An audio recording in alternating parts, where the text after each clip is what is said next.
अर्जुन अपने दोस्तों के साथ सुनसान गांव की ओर जा रहा है, जहां वे एक पुरानी हवेली की सच्चाई जानने के लिए जा रहे हैं। जब अर्जुन और उसके दोस्त हवेली के पास पहुंचते हैं, तो हवेली की ऊंची दीवारें और टूटी फूटी खिड़कियां उन्हें डराने लगती हैं।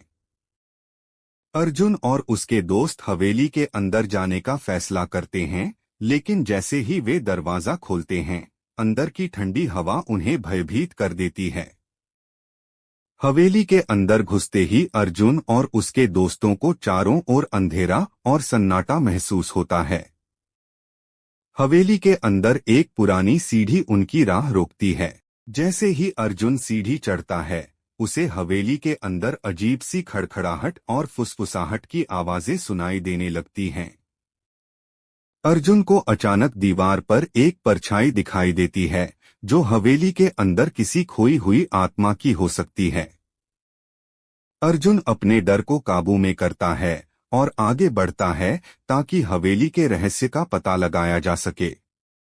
अर्जुन को एक पुरानी किताब मिलती है, जिसमें हवेली के पुराने इतिहास और उसमें रह रही आत्माओं के बारे में लिखा होता है।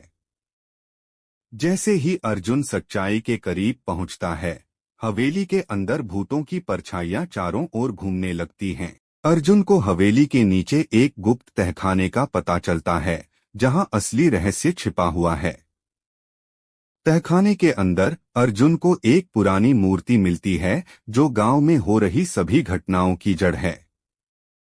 जैसे ही अर्जुन मूर्ति के पास पहुंचता है, हवेली की दीवारें हिलने लगती हैं और मूर्ति से एक अजीब सी आवाज आती है, जो अर्जुन को चेतावनी देती है कि अगर उसने आगे बढ़ने की कोशिश की तो वह शापित हो जाएगा। अर्जुन के दोस्त, जो अब तक दरवाजे के बाहर खड़े थे, उसे खोजने के लिए तहखाने में आते हैं। वे उसे चेतावनी देते हैं कि हवेली की शक्ति खतरनाक है और उन्हें जल्द से जल्द भाग जाना चाहिए। अर्जुन और उसके दोस्त हवेली से बाहर भागने की कोशिश करते हैं, लेकिन हवेली के दरवाजे अपने आप बंद हो जाते हैं। वे अब फंस गए हैं और हवेली के भूतों का सामना करना पड़ता है। अर्जुन को अचानक समझ में आता है कि अगर मूर्ति को वापस उसकी जगह पर रख दिया जाए तो हवेली का शाप खत्म हो सकता है। वह मूर्ति को सही जगह पर रखता है और हवेली की दीवारों से रोशनी निकलने लगती है।